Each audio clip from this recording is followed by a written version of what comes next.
Belusuan sih belusuan, Dok. Tapi nggak gini juga. Nggak ada jalan lain apa? Sampai melangkah aja susah begitu. Nah, inilah situasi di alam liar. Nah, dimana butuh sekali perjuangan dalam melewatinya. Yang mana nih di bawah-bawahnya nih banyak sekali akar bakau sama lumut dan berlumpur. Jadi butuh sekali mas untuk dalam dia kayak seperti ini. Tapi saya punya misi yang sangat mulia. Jaga satwa kita, fight in the wild. Coba, dulu. Otan yakin kalau tempatnya aja udah kayak gini, sobat Otan yang bakal dijumpai juga pasti menarik. Tetap berhati-hati ya, Dok. Alam liar tetaplah liar. Nggak ada yang tahu pasti kondisinya. Ada apa dengan si burung kuntul ini, Dok? Ayo mas, coba sini. Saya cek dulu ya. Wah ini mas. Kenapa mas? Tuh, lihat nih sobat Otan. Kelihatan ya? Patah. Nih, lihat kan? Kalau yang sebelah kiri ini lurus, tapi nih kanan nih, lihat tuh. Tuh, tenggok dia. Coba ya, sebentar. Tuh. Waduh, ini udah harus saya tolong nih mas nih. Iya. Kasihan banget. Ya ampun, kok bisa begitu, Sob? Emang kamu habis ngapain? Habis ikut turnamen sepak bola? Kan gak mungkin. Kok bisa-bisanya sendirian di bawah pohon dengan kondisi kaki patah? Bahaya banget buat kamu, Sob. Saking tingginya sarang burung kuntul, tidak jarang anak burung kuntul terjatuh dari sana. Ih, padahal tinggi banget kan? Sungguh malang memang nasib anak burung yang terjatuh ini. Dokter lagi bikin apa sih? Katanya mau nolongin. Kok malah mainan ranting pohon gitu? Gini Tan, dokter ini mau bikin alat penyangga. Karena kakinya patah nih. Ya karena kita di alam liar juga, kita harus memanfaatkan yang ada di sekitar. Ini kakinya patah, penyangga ini nanti bakal bantu si kaki untuk menopang. Ya, menopang dia. Oh, Otan kira dokter mau bikin apa? Ngomong-ngomong, Otan penasaran, Dok. Kenapa kaki sobat Otan ini bisa patah ya? Kayaknya situasi di bawah sini adem ayem aja. Jadi gini Tan, ini banyak faktor ya. Salah satunya biasanya kalau umur burungnya sekitar 2-3 bulan ada perebutan kompetisi. Kan banyak tuh saudara-saudaranya di sarangnya. Itu gak sengaja ketendang ya. Ketendang dia jatuh dari atas. Karena si burung ini belum bisa terbang, dia akhirnya nabrak sana sini dan salah mendarat. Biasanya seperti itu Tan kejadiannya. Ketika salah mendarat, kena yang benda keras, patah. Itu banyak sekali kejadian seperti itu. Duh, Otan ikut prihatin ya, Sob. Di usia ini harusnya masih butuh perhatian ekstra dari induknya. Untuk mendapatkan makanan setiap hari dan perlindungan dari predator alami. Tapi ya beginilah hidup di alam liar. Siapa yang paling kuat, dialah yang akan bertahan hidup. Oke Tan, nih beres nih dokter treatment burungnya ya. Ini sudah dokter pasang penyangga. Lukanya tidak terlalu parah ya. Ini bisa dilihat nih kakinya masih bisa menyengkram dengan baik tuh. Tuh ya, masih bisa bergerak. Nah, dengan dokter tadi pasang penyangga nih di kanan kiri nih, ini bisa membantu proses penyembuhan tadi patahnya dikit itu ya. Sabar ya, Sob. Otan tahu kamu pengen buru-buru main bareng lagi sama teman dan saudara kamu di atas sana. Tapi Otan ingetin nih, kaki kamu harus benar-benar pulih dulu. Biar nggak terjadi hal yang lebih membahayakan kamu sendiri. Sekarang diem ya, anteng-anteng di atas sini. Otan yakin, cepat atau lambat akan ada salah satu anggota keluarga kamu yang datang untuk jengukin kamu. Burung kuntul sering dihubung-hubungkan sebagai simbol kedamaian dan keselarasan hidup dalam berbagai kultur berbagai suku di dunia. Burung kuntul sering ditampilkan sebagai sosok yang bijaksana dan dituakan. Dalam tradisi suku Indian Cherokee di Amerika, bulu burung kuntul sering dipakai sebagai simbol perdamaian. Biasanya bulu kuntul dipakai para duta perdamaian jika akan mendamaikan sebuah perang antar suku atau perselisihan. Ini berkebalikan dengan pemakaian bulu elang yang justru dimaknai sebagai ajakan berperang. Lanjut lagi perjalanannya yuk. Ini kondisinya udah lemas dan kurus sekali, ini bisa dilihat nih. Tuh. Kelihatan banget bagian dada sampai runcing. Nih lihat, kakinya aja udah lemes banget. Kurus, tuh. Lihat, daya cengkramnya udah nggak kuat. Pasti lemes banget. Ini harus segera dokter kasih treatment ya. Aduh, ada pasien baru lagi.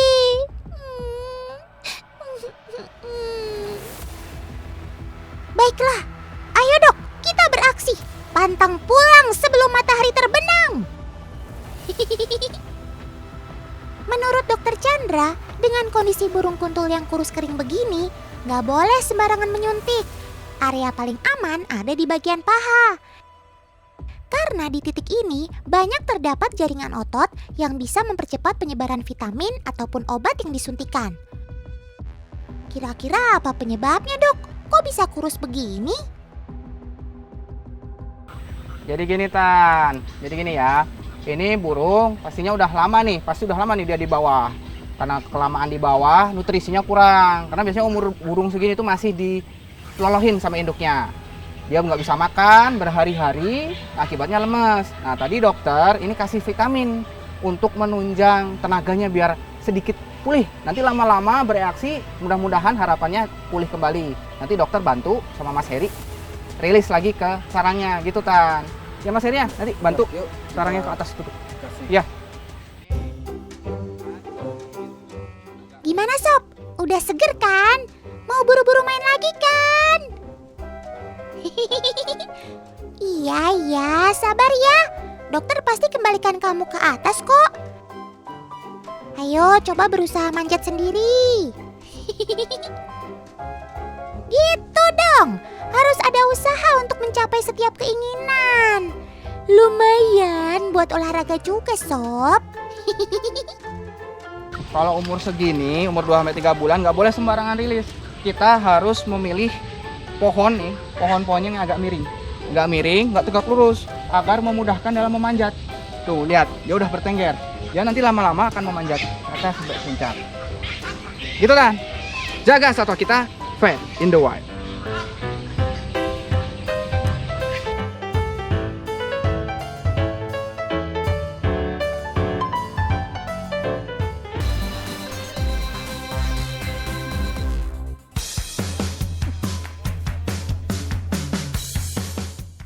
Loh, kok malah nyebur di sini? Otan tahu nih, kalau dari gerak-geriknya sambil tarik jaring, sepertinya dokter Chandra dan Paman lagi cari ikan ya? Tuh, bener kan apa kata Otan? Ini kan salah satu cara yang biasa dilakukan saat panen ikan. Wah, ini agak sulit nih saya jalani. Ini soalnya alasnya udah, landasannya udah lumpur. Tapi ini walaupun saya sulit kayak gini, ini ada manfaatnya. Ini jaring di bawah itu ada pemberat. Jadi aduh. Jadi untuk memudahkan si pemberat masuk dan si ikan nggak mudah keluar dari jaring. Gitu Pak ya? Oke.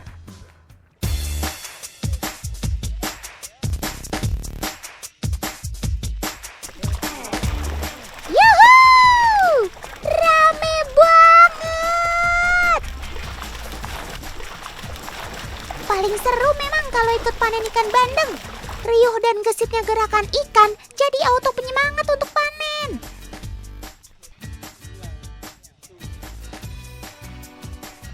Ini perlahan-lahan si jaring akan dipersempit nunggu sampai si bandengnya kelelahan. Setelah kelelahan, nanti baru kita angkat ke atas. Gitu. Ayo dok, saatnya ikut masuk barisan. Siap-siap basah kuyup ya dok. Ada yang tahu nggak? Nih, ikan segede ini, 1 kilonya dapat berapa nih? Ini ada caranya. Kita bisa hitung. Nih. Jadi, kalau ikan seukuran jari nih, 3 jari gini, ya, atau digenggam, ini caranya ya, cara ngitungnya segenggam gini. Ini 1 kilonya bisa 3 sampai 4 ekor. Nah. Besarin ini 3 jari sampai 4 ruas jari. Kalau digenggam, cara ngitungnya kayak gitu. Jadi dia 1 kilo itu bisa ada 3 sampai 4 ekor. Wah. Gak nyangka nih Otan, ternyata dokter punya timbangan otomatis ya. Gak perlu repot bawa timbangan manual kalau gitu. Sekalian aja dok, bantuin timbang semua ikan di kolam ini. Ada berapa banyak kira-kira total berat timbangannya? Bercanda dok. Ikan bandeng tidak hanya menjadi berkah bagi masyarakat Kecamatan Kangkung, Kabupaten Kendal, tapi juga sudah menjadi ikon yang banyak sekali peminatnya.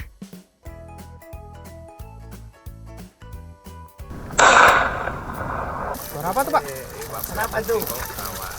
Senapan? Iya, Dari apa biasanya senapan tuh Pak? dari orang berburu itu. Berburu? Iya. Suka ada yang berburu di sini? Iya. Waduh, Tangkap polisi. saya cek dulu ya kesana Pak ya. Iya. Ini saya harus cek ini. Ada apa? Jaga satwa kita, fight in the wild.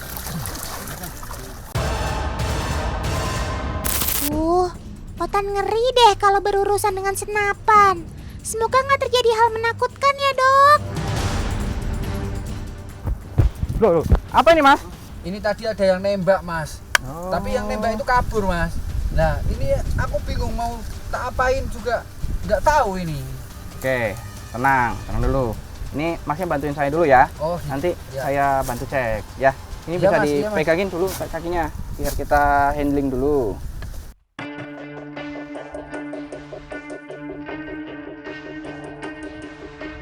Ya ampun, jadi benar dok. Sobat Otan ini kena tembakan. Tega banget sih.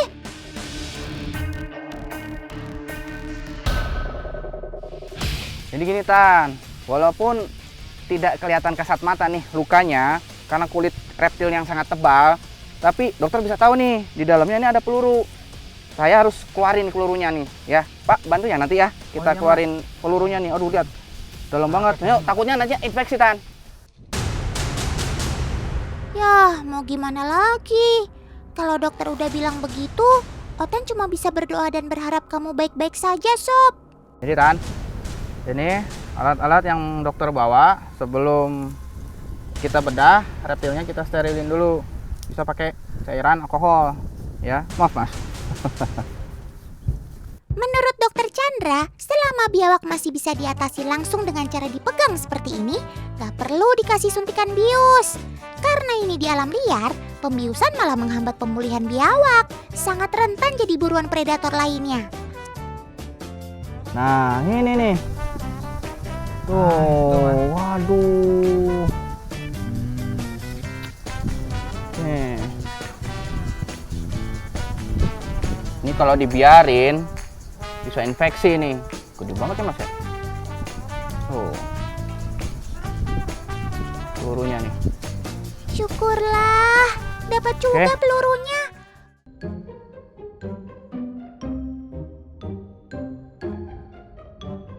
Beda bagian, beda juga jenis benangnya. Ada yang bisa menyatu menjadi daging, ada juga yang fungsinya hanya merekatkan. Seperti jenis benang yang dokter pakai untuk menjahit bagian kulit biawak ini. Secara tekstur lebih kuat dan tidak bisa menyatu dengan kulit. Jadi sebenarnya harus dilepas. Beruntung bagi biawak, mereka ada fase pergantian kulit yang bisa membantu melepaskan benang jahitan dengan sendirinya.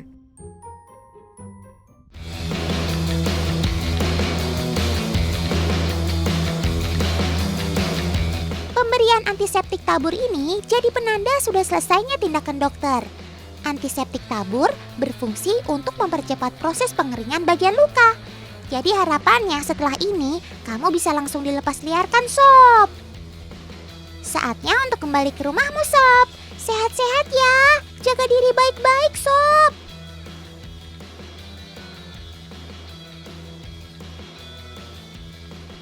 Ini ditusuk ya, agak sedikit masuk. Nah ini bakal ngunci ini.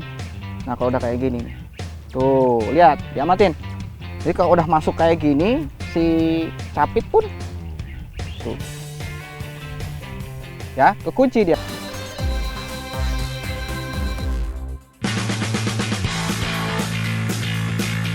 Belum kelar juga, Dok.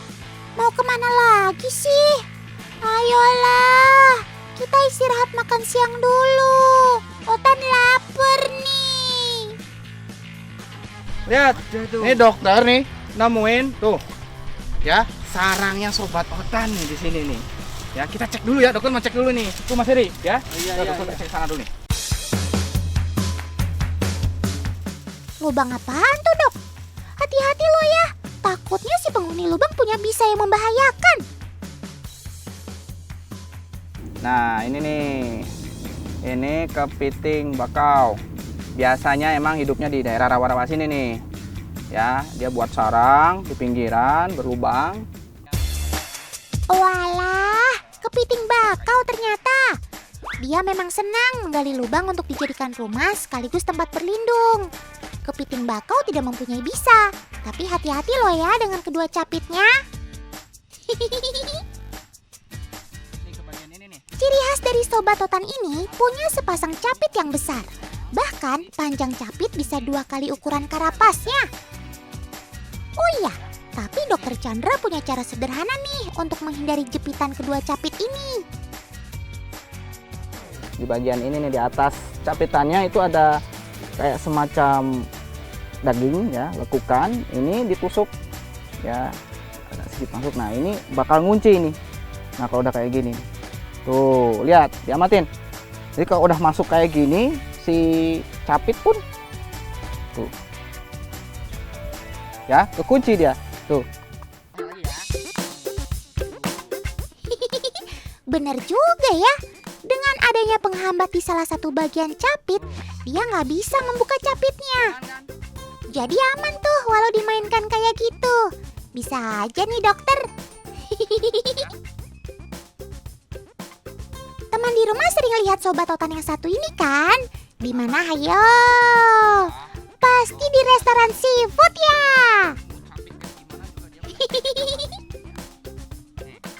Kepiting bakau memang jadi salah satu sobat Otan yang banyak penggemarnya, terutama bagi pecinta kuliner. Kepiting bakau tersebar di pantai-pantai Asia Tenggara, Timur, Selatan, hingga Laut Merah. Kepiting ini termasuk jenis yang berukuran besar. Maksimal lebar karapasnya bisa mencapai 28 cm dengan berat mencapai 3 kg. Di habitat aslinya dengan kondisi yang baik, dia bisa bertahan hidup hingga 3-4 tahun loh. Kermaks kamu, Sob. Ya udah ya, ini kita rilis aja. Tapi sebelumnya ini mau saya cabut dulu nih penjepitnya ini ya penyangganya ini. Oke, jaga satwa kita, Vet in the Wild.